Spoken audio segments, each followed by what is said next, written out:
Hello, Rainbow Railroad! Happy Pride season!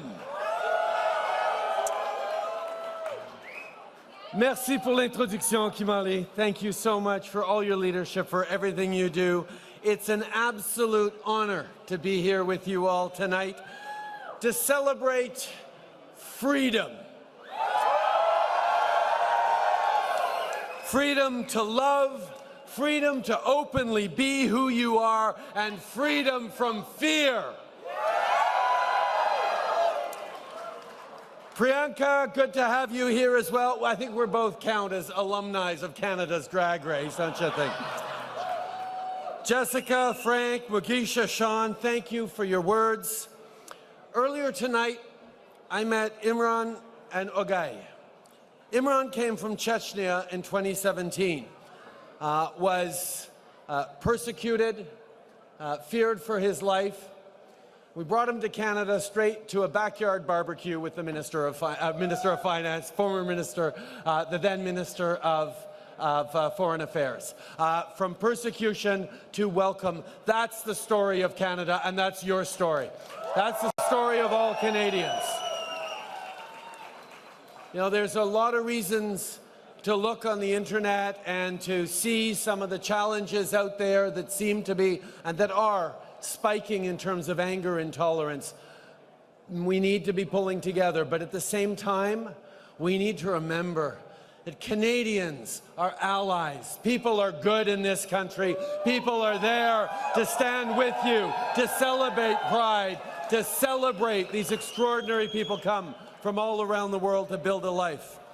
People like Ogeye, who fled Afghanistan in 2016 and spent 6 years in limbo until Rainbow Railroad helped her come to Canada last year and is helping her build a life and a future.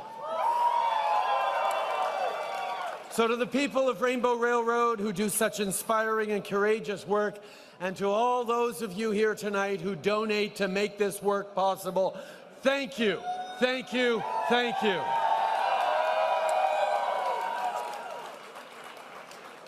But I have an announcement to make, and a pretty important one. Today, our government is incredibly proud to announce that we are partnering with Rainbow Railroad to protect 2S LGBTQI+ refugees and welcome them to Canada through the Government Assisted Refugees Program.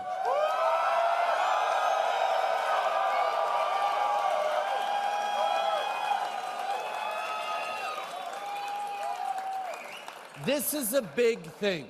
In refugee camps around the world, UNHCR is an organization, the United Nations High Commission for Refugees, is the organization that goes and that tells Canada, okay, you should take this person, you should take that person. And all they have to do is designate a person, and that person gets to come to Canada as a supported refugee, gets huge amounts of supports. And the UN has been doing this with Canada for many, many years, and they're a huge part of the work we do.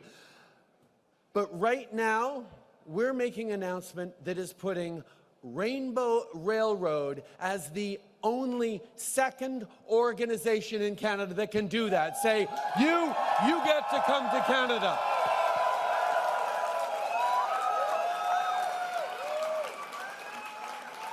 Because what this organization has been able to do in terms of referring to us LGBTQI+ people from around the world to come to Canada to enrich our country immensely, to contribute to this beautiful, open, growing society, has been incredibly valuable, not just to Canada for selfish reasons, because, boy, we love to welcome the people you're sending us, but at the same time, because the work you're doing is so important around the world in showing that better is always possible, that there is a place where we stand with you, where we let you be who you are, love who you love, and be everything that you need to be. This is what Canada is.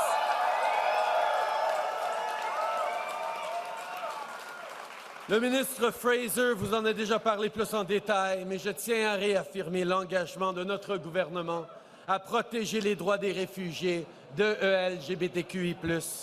Le Canada est fier d'avoir accueilli plusieurs réfugiés de LGBTQ+ depuis 2015, mais on sait qu'il y a du travail à faire. There is much more work to do.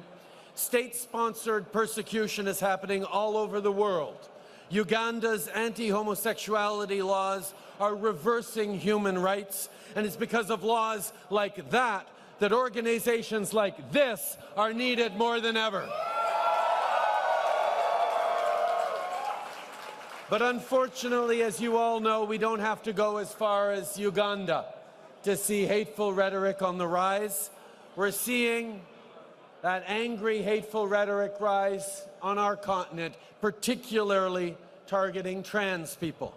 Trans people are among the most vulnerable people in the 2S LGBTQI+ community, facing high rates of violence and suicide.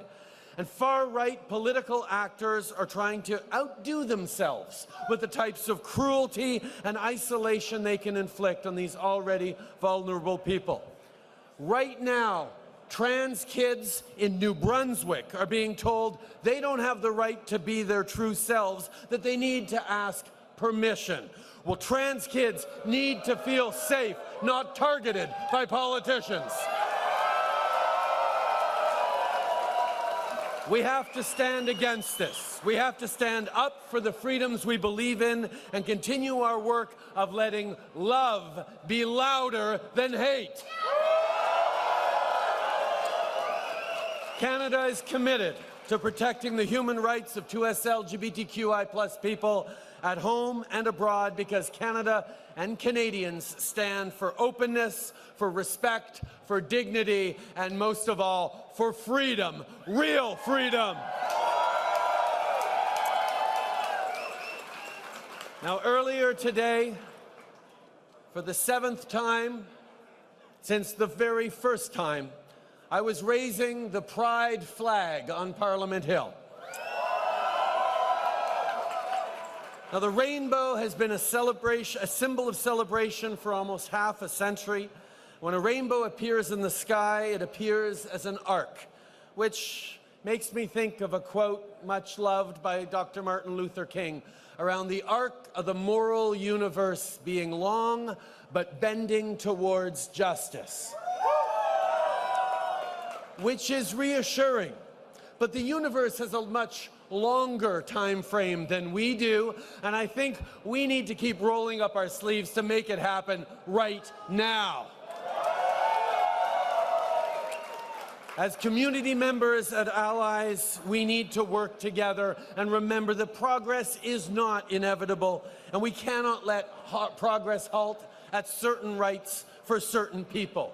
Everyone has the right to live free of fear, free of persecution, free to be who they are and to love whom they love. And that's what we will always stand for. La liberté, c'est la liberté. Freedom is freedom.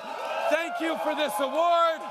And thank you for everything you do, and we're going to keep doing together.